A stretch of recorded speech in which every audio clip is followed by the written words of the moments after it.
Bonjour à tous, nous allons voir la méthode 1 qui consiste à étudier le signe d'une fonction de polynôme du second degré qui sera écrite sous la forme d'une forme factorisée.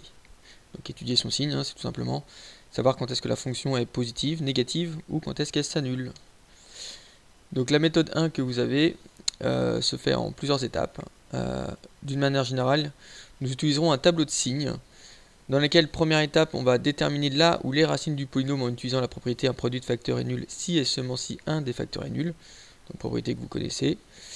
On étudie le signe après le signe de chacun des facteurs en justifiant, donc la plupart du temps nous aurons deux facteurs voire un troisième qui peut être un nombre, mais évidemment on n'aura pas par exemple 3 facteurs du premier degré, sachant que 3 facteurs de degré 1 nous fera une fonction du troisième degré, là on n'est que sur les fonctions polynômes du deuxième degré.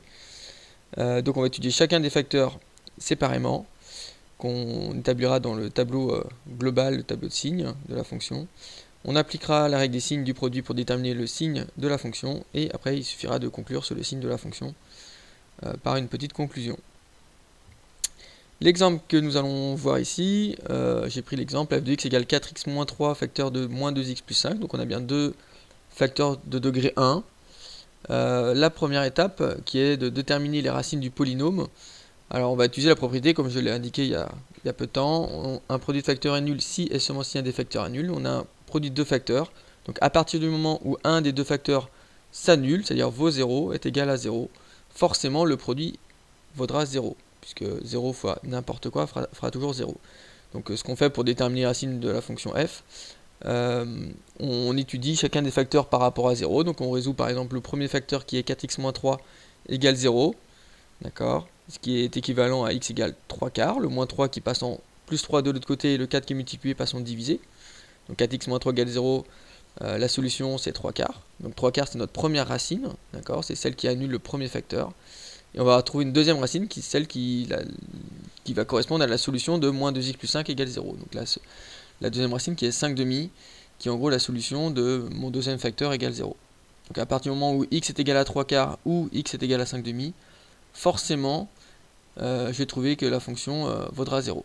D'accord, puisque à ce moment-là, ça veut dire qu'un des deux facteurs s'annulera, et donc je trouverai 0. Donc f de 3 quarts et f de 5 demi, je trouve 0. Ça c'est la première étape, trouver déjà les racines du polynôme. D'accord. Très souvent on aura deux racines, on peut en avoir qu'une seule, on peut aussi en avoir aucune. Mais voilà, en question, dans l'exemple là, en l'occurrence, on a deux racines. Deuxième étape, on étudie le signe de chacun des facteurs. Donc là, j'ai établi mon tableau avec, donc ce sera toujours le même genre de tableau, c'est-à-dire que je mettrai un x sur la première ligne qui va de moins l'infini à plus l'infini très souvent. Là, c'est défini sur R en tout cas. Je mets mes valeurs 3 quarts et 5 demi dans l'ordre. Donc 3 quarts, c'est bien plus petit que 5 demi. Donc je mets d'abord 3 quarts et après 5 demi. Et en colonne, sur ma colonne de gauche, je mets x, ma variable, je mets f de x, qui est ma fonction globale, sur la dernière ligne, et entre les deux, je mets chacun des facteurs. Donc là, j'ai deux facteurs, j'ai deux parenthèses, deux grandes parenthèses qui se multiplient, donc j'ai mon premier facteur qui est 4x-3 et mon deuxième qui est moins 2x plus 5, que je mets sur chacune des lignes. Donc j'ai 4 lignes. D'accord. Je place mes zéros qui correspondent dans mon tableau. Donc en fait, le 3 quarts est associé au 4x-3. Quand j'ai résolu 4x-3 égale 0, j'ai trouvé x égale 3 quarts. Donc ici, quand j'ai 4x-3 égale 0, c'est bien parce que x il est égal à 3 quarts. Ou quand x est égal à 3 quarts, c'est que mon 4x-3 il vaut 0. Donc je place le 0, on va dire, à l'intersection de ma ligne et de ma colonne qui correspond de mon facteur lié à ma valeur. D'accord. Donc le 0, je le mets bien en dessous du 3 quarts, je ne le mets pas en dessous du 5 demi. Même principe, moins 2x plus 5 égale 0, j'ai trouvé x égale 5 demi. Donc finalement, mon 0, je le mets à l'intersection du 5 demi et du moins 2x plus 5. Ok. Donc parfois, ce sera les 0 qui sont placés dans ce sens-là. Parfois, ils seront placés dans l'autre sens. C'est-à-dire que le 0 du haut sera plutôt en deuxième position et le 0 de ma ligne suivante sera plutôt en première position. D'accord. À partir du moment où j'ai un des deux facteurs qui vaut 0, c'est-à-dire à partir du moment où j'ai x égale 3 quarts ou x égale 5 demi, j'ai ma fonction forcément qui vaut 0. Ce qu'on appelle des racines. 3 quarts et 5 demi sont des racines. Donc c'est-à-dire que l'image de 3 quarts et l'image de 5 demi, elle vaut 0. Okay, donc la première étape, c'est déjà de placer les 0 dans le tableau. On va étudier le signe de chacun des facteurs. Donc là, il y a plusieurs façons. La première façon, c'est de résoudre par exemple 4x-3 plus grand que 0 ou 4x-3 plus petit que 0, peu importe. Alors si je résous 4x-3 plus grand que 0, ça fait 4x plus grand que 3, et ce qui me donne x plus grand que 3 quarts. D'accord. Donc ça veut dire quoi? Ça veut dire que quand x est plus grand que 3 quarts, c'est-à-dire à droite de mon 0, d'accord, 4x-3 est positif. Plus grand que 0, c'est-à-dire positif. Donc je mets des plus à droite de mon 0. Vous voyez que j'ai mis 2 plus parce que justement, voilà, je vais séparer à cause du 5,5. Donc voilà, il est préférable de séparer en 2 plus. Tout ce que j'ai à droite de mon 0, c'est positif. Tout ce qui est, par déduction, tout ce que j'ai à gauche va être négatif. Ok, donc si j'avais fait 4x-3 plus petit que 0, j'aurais trouvé x plus petit que 3 quarts. Donc plus petit que 0, parce que quand x est plus petit que 3 quarts, donc ça correspondait bien à mon moins. Et par déduction, j'aurais mis les plus à droite. Ok, ça c'est une des premières façons. La deuxième façon, ça va dire que tout simplement le coefficient directeur de ma petite fonction affine ici, 4x-3 de mon premier facteur, c'est une fonction affine, le coefficient directeur il est positif, c'est 4, d'accord, donc le coefficient qui est associé au x, qui est devant le x, il est positif, donc je commence par les moins, d'accord. Même principe pour la deuxième, moins 2x plus 5, le moins 2 c'est le nombre qui est devant le x, parce que mon coefficient directeur moins 2 il est négatif, donc je commence par les plus. Et donc c'est positif jusqu'à mon 0 de ma ligne, d'accord, donc qui correspond à mon x égale 5,5, et forcément par déduction c'est négatif à droite. Autre façon, c'est de faire un peu la même idée, le même principe que l'inéquation d'avant, c'est-à-dire je vais faire moins 2x plus 5 plus grand que 0 par exemple. Donc si je pars sur quand est-ce que c'est positif, je résous et je trouve x plus petit que 5,5. La difficulté ici c'est de résoudre une inéquation et de parfois de se tromper aussi, puisque par exemple ici moins 2x est plus grand que moins 5, ça équivaut à x plus petit que moins 5 sur moins 2. Le moins 2 qui est multiplié il passe en divisé, d'accord. Et comme moins 2 est négatif, d'accord, je change le sens de l'inégalité. C'est-à-dire que le supérieur va passer en inférieur. Donc parfois vous pouvez voilà, faire des petites erreurs comme ceci. Puis après j'ai simplement enlevé les moins, hein. Le moins 5 et le moins 2, moins ça fait plus, donc ça fait x plus petit que 5,5. X plus petit que 5,5, quand x est plus petit que 5,5, donc avant 5,5, le moins 2x plus 5 est positif.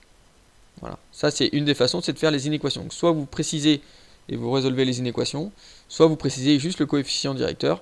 Donc le coefficient qui est 4 ici, donc qui est positif, donc ça justifie les signes qui sont sur ma ligne du 4x-3. Et dire que moins 2 est négatif, ça justifie les signes qui sont sur ma ligne du moins 2x plus 5. Ok, donc quand le coefficient directeur est positif, on commence par les moins. Quand il est négatif, on commence par les plus. Quand on a fait ça, donc on a étudié le signe de chacun des deux facteurs ici. On applique la règle des signes. Pourquoi? Parce que 4x-3 et moins 2x plus 5, il y a un produit entre les deux. Donc j'applique la règle du signe du produit, qui dit que par exemple, si je prends ma première colonne, ici entre moins l'infini et 3 quarts, d'accord, moins par plus, c'est-à-dire quelque chose qui est négatif que je multiplie par quelque chose de positif, forcément ça va me donner quelque chose de négatif. Donc moins par plus, ça fait moins. Même principe, quelque chose de positif par quelque chose de positif, ça me donne quelque chose de positif. Et pareil pour la dernière colonne, quelque chose de positif par quelque chose de négatif, ça me donne quelque chose de négatif. Et donc j'obtiens finalement le signe de ma fonction que je cherchais, qui dit que par exemple, entre 3 quarts et 5 demi, j'ai un plus au milieu ici entre 3 quarts et 5 demi, donc sur l'intervalle 3 quarts, 5 demi, ça veut dire que ma fonction elle est positive.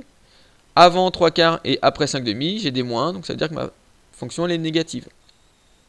D'accord? Et pour la valeur 3 quarts et la valeur 5 demi, on a dit que la fonction s'annulait, puisque l'image de 3 quarts et de 5 demi vaut 0. Donc là, j'ai bien fait les 4 étapes dans un tableau de signes global, où la première étape est de déterminer les racines de ma fonction, la deuxième étape est d'étudier le signe de chacun des facteurs, d'appliquer la règle des signes, et simplement de conclure avec une phrase. Je vais aller un tout petit peu plus loin, je vais juste rajouter un moins 3 en facteur, vous voyez qu'ici je l'ai mis en rouge en haut, donc j'ai pris les deux mêmes facteurs avec juste rajouter un fois moins 3, donc j'ai deux facteurs de premier degré, j'ai juste rajouté un nombre qui multiplie mes deux facteurs, donc ça reste toujours une fonction du deuxième degré, d'accord? Parce que quand je multiplie, je vais toujours avoir des x carrés au mieux. Donc, peu de choses changent. J'ai juste rajouté le moins 3. Le moins 3, il ne peut pas être égal à 0. Donc forcément, sur ma ligne du moins 3, j'ai rajouté une ligne dans mon tableau. J'ai rajouté une ligne puisque j'ai 3 facteurs au lieu de 2. Donc le moins 3, j'ai rajouté la ligne. Et moins 3, il ne peut pas être égal à 0.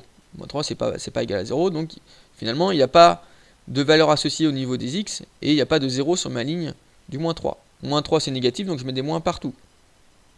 D'accord, c'est négatif, je mets des moins partout. Si j'avais par exemple, au lieu d'avoir un facteur qui était moins 3, j'aurais eu un facteur qui était 3 par exemple, j'aurais mis plus, parce que 3 c'est positif. Donc là c'est négatif.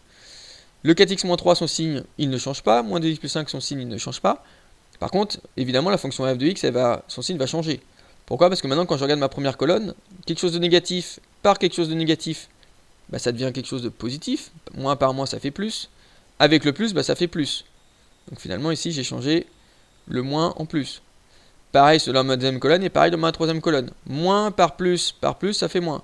Moins par plus, par moins, bah, ça fait plus aussi. Donc finalement, le signe ici, ça va être négatif entre mes deux racines, donc 3/4 et 5/2, et positif à l'extérieur. Donc finalement, je change aussi ma conclusion. Les racines sont les mêmes, d'accord.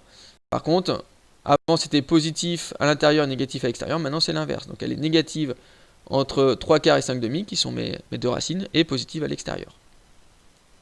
Voilà pour la méthode 1.